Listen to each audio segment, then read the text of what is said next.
Hey everybody, Ben here from the Bonehead podcast, and welcome to Tournament Talk. We are looking at some tournament rosters for every team in the Blood Bowl 2020 rulebook.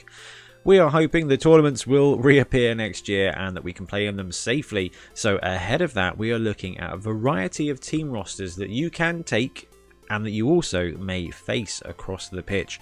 We're looking at 1.1 million builds and 1.2 million builds because we figure that that's a good 2 points where you can add 50k, take 50k away, and give you a good idea of what you can get onto the pitch.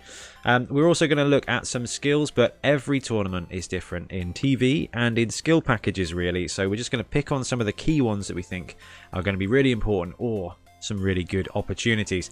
Now, we have got one of the most fun teams in Blood Bowl here today.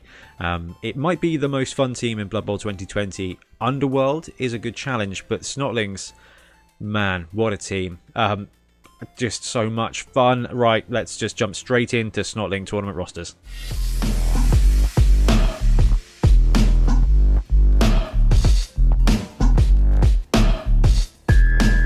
So straight in, let's have a look at the All Snot 1100. So you get 2 trolls, 2 pump wagons, 2 hoppers, 2 stilties, 2 flingers, 6 snotlings, 3 rerolls, 3 bribes, and riotous rookies for 1100.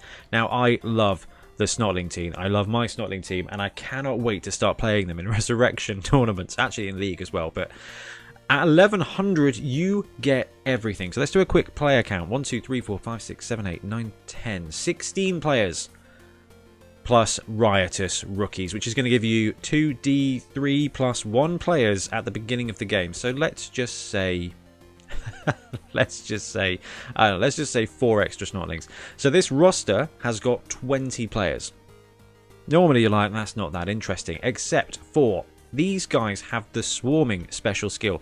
Now, swarming is so useful. It's really underrated. We've seen it a little bit in Blood Bowl 2016, and I believe it has stayed exactly the same. Basically, what happens is after you have deployed, after your opponent has deployed, once the pitch is set up, you get 2 during each start of drive sequence after step 2 but before step 3. You may remove D3 players from this from your reserves box and set them up on the pitch, allowing you to set up more than 11 players. These players may not be placed on the line of scrimmage or in a wide zone. That's it. So you deploy, your opponent deploys whichever way you go, and then you roll a D3 and you just take that many Snotlings out of the reserve box and place it in the pitch. It doesn't seem all that powerful, but Snotlings are worthless. They've got sidestep, they dodge around, they do stuff, but they add a tackle zone, just about. They add bonuses for blocking. They add foulers. This is why it's going to be so exciting, because you get an absolute punch and an absolute ton of stuff, and then you're just going to be free rolling 9 players on average beyond your starting 11 that you can then bring on each drive and just boost up your numbers. That's going to be extra ones to look after your trolls, extra ones to just wander around and foul the heck out of people, and extra ammunition for throwing at your opponents. Remember that. So let's look at this roster bit by bit. So you've got 2 trolls. Trolls will be fantastic on the front line. You've got Snotlings, riotous rookies, hello, and you've got people to look after them. So they're basically Bonehead. Okay, ogres are great. They're better than trolls because they're Bonehead rather than really stupid. You're going to have a couple of spare snots to look after the trolls, which means they are going to be doing stuff. So this team is also tier 3, so you should be getting a healthy amount of skills. Block on a troll, never bad for a double. On a single, however, you can sneak in brawler. Guard is actually not a terrible choice for this team because you are going to be deploying 2 trolls on the line more often than not. Chucking a couple of guard is going to make your Snotlings strength 2, strength 3. It's going to save dice on defense, and you're not going to be offensively doing anything, so it's not bad. Strong arm as well to maximize your throw teammate opportunity. I like guard because I like to deploy 2 trolls plus the pump wagon on the line, which makes the pump wagon strength 6. If both trolls have got guard, it makes it strength 7, which means it's first block 3 dice. And the reason I say first block is let's move down to the pump wagons here. I actually really like Frenzy on my pump wagons. I'm a madman when it comes to pump wagons. You guys would have seen this from when I was running it on Fumble. I just think the pump wagon is great. It's not as good as the Secret Team version, but the Games Workshop version is not bad, okay? It is a secret weapon, so let's bear that in mind. So if you're going to put a skill on it, be prepared to lose your pump wagon. However, what's this here? We've got 3 bribes, so you very well may keep your pump wagon on the pitch for a couple of drives, if not more. So that's the beautiful thing about the 1100 plus point, is you get everything, so you can manage your team. Block is good for the pump wagons. Pile driver might actually be a really good combo. I have not had the ability to try this out yet, but bear with me. These guys get dirty player +1. Pile driver, and they've got mighty blow. So let's just talk about pile driver, because what it does basically is allow you to foul once you've smashed someone to the ground. It does mean you put your thing prone, but the pump wagons, although I think they should be, they don't count as ball and chain. I think that would probably be a better way of doing it, but hey, I'm not Games Workshop. They don't have it. So pile driver, when an opposition player is knocked down by this player as a result of a block action or a blitz action, this player may immediately commit a free foul action against the knockdown player. To use this skill, this player must be standing after the block. Blah blah blah. Blah blah blah. After using this skill, the player is placed prone and their activation ends immediately. So let's look over here again. We've got bribes. The pump wagon makes a block. It's got frenzy. It's not got frenzy. We're going to go with pile driver. It makes the block. It mighty blows them. It stuns them into oblivion. Stunning's not good enough, so you pile driver them with dirty player +1.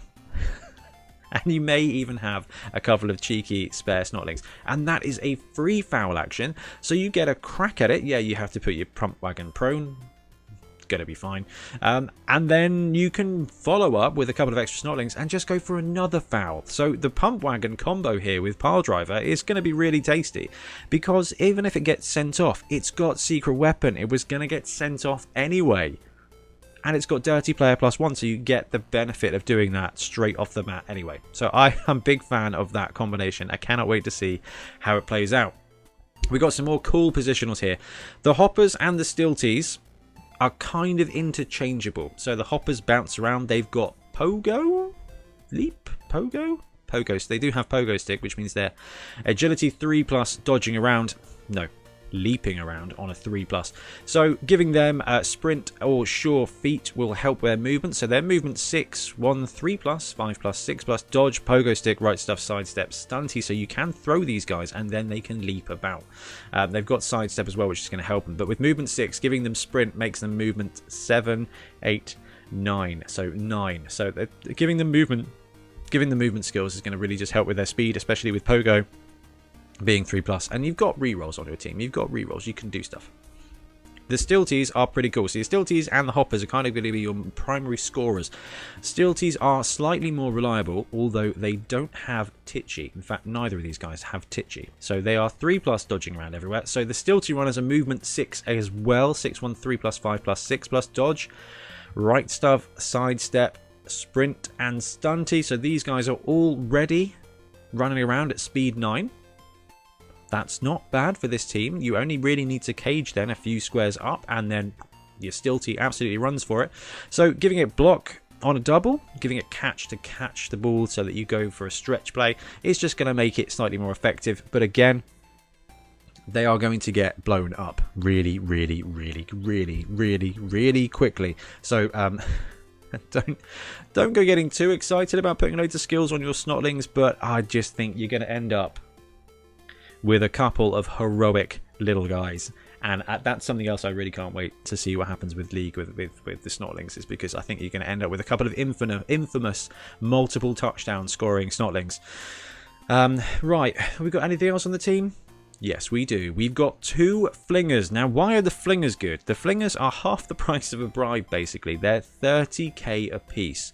5, 1, 3+, 4+, 6+. So they're 4+, bombardier, dodge, right stuff, secret weapon, sidestep, stunty. So they are your bombardiers.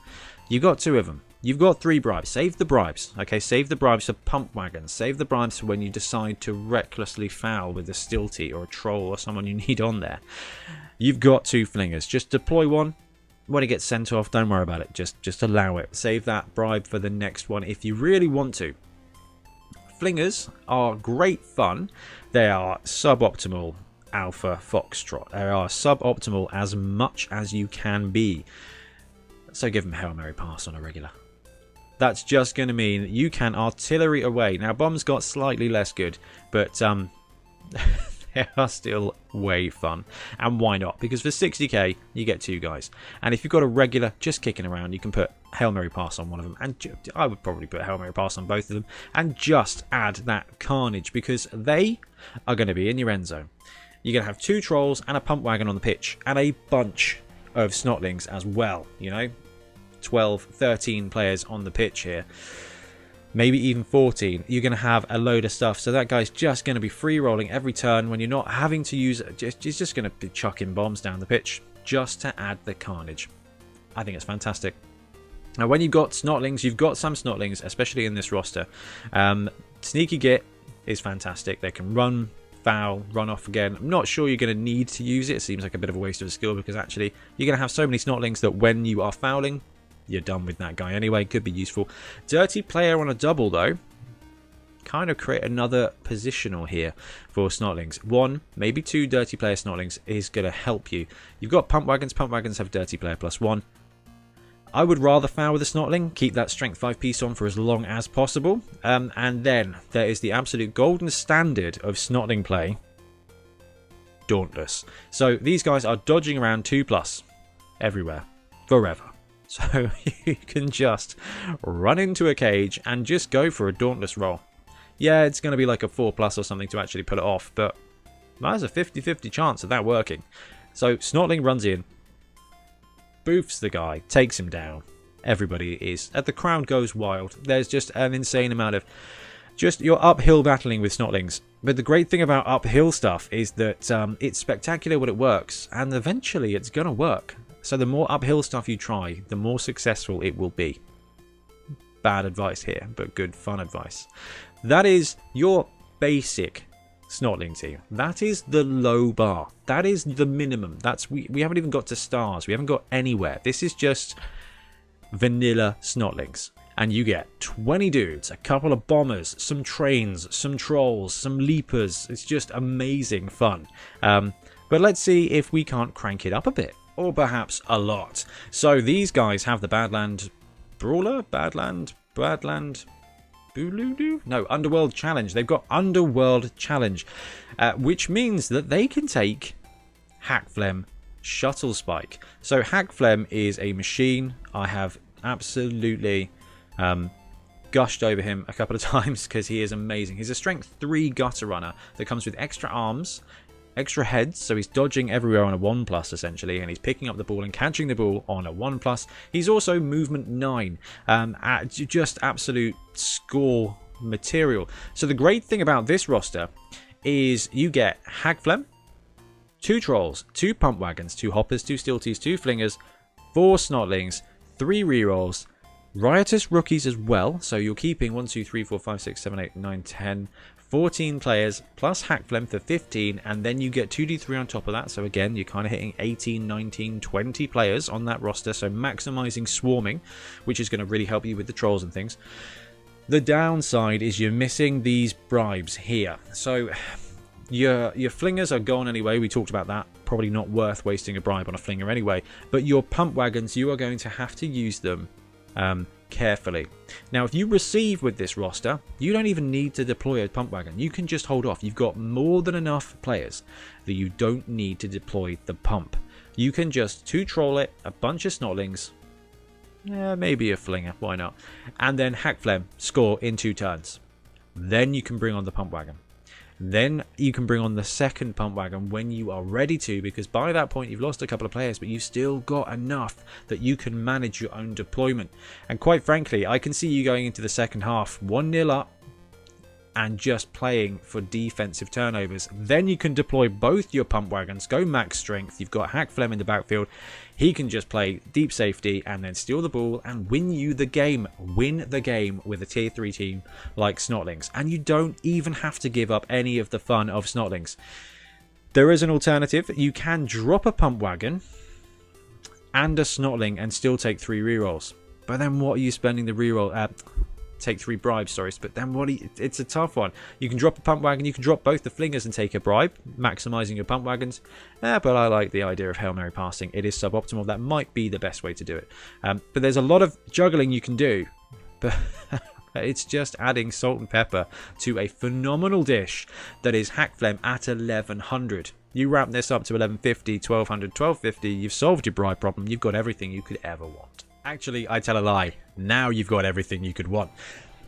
So you can take Grack and Crumbleberry at 1100 as well. So this roster, I believe, bops in at bang on 1100. So you get Grack and Crumbleberry. They are 250. To get these guys into your roster, you take 2 trolls. You drop down to 1 pump wagon. You still got 2 hoppers, 2 stilties, and 2 flingers. 3 snotlings in there, 3 rerolls, and the all-important riotous rookies to maximize your swarming ability. You get 1 bribe. So you've dropped down to 1 pump wagon, but you've got 1 bribe. So it kind of counts as 2 as long as it doesn't die. If it does die, what are you left with? 2 trolls and an ogre. And that ogre comes with a halfling that has sure hands. So quite frankly, in this situation, you can just use Crumbleberry as your ball carrier. as a really tiny subpar Hackflem. And you just get free-rolled an ogre that can go and play 3rd big boy to the 2 trolls, and you still got your pumps, so you still got 4 big boys. The really cool thing about this is that Grack brings kick teammate. So on this roster, you have got 1, 2, 3, 4, 5, 6, 7, 8, 9, 10, 11, 12, 13, 14 players plus riotous rookies. That should give you more than enough ammunition to throw teammate and to kick teammate in the same turn. Let's add in the Flingers, who've got bombs. Okay, you can only throw 1 bomb a turn. That's bomb, kick, throw a player. That is the Blood Tithe trio of just disruption for your opponents. And if that doesn't work, guys, maybe just blitz with a pump wagon.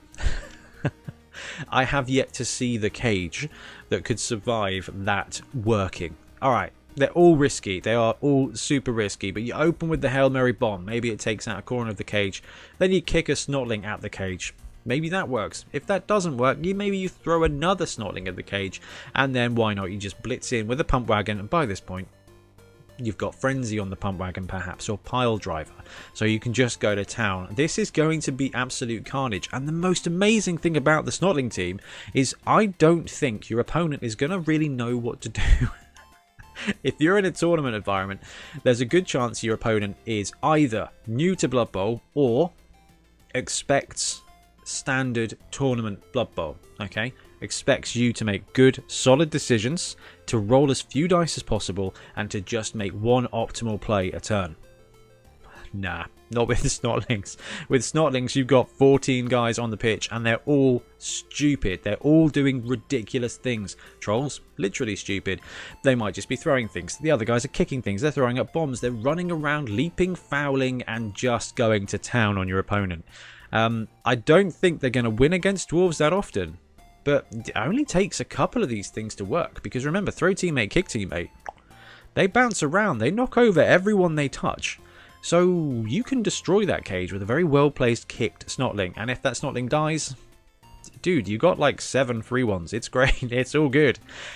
This roster is mega fun. I'm torn between this one and Hackflem because I love kick, throw, bomb, but also gutter runners. It's really tough. And that's what makes these rosters so exciting. And I think we've got more. Oh, I think we've got Morg. So I was confused by the graphic. Ignore that. Morg, not Grack. Okay, Morg at 1200. 2 trolls, 1 pump wagon. The same roster as the Grack and Crumbleberry build, but you've just leveled up Grack and Crumbleberry to Morg and Thorg. So you've lost the halfling with sure hands, but you've gained the biggest, baddest star player in the entire game.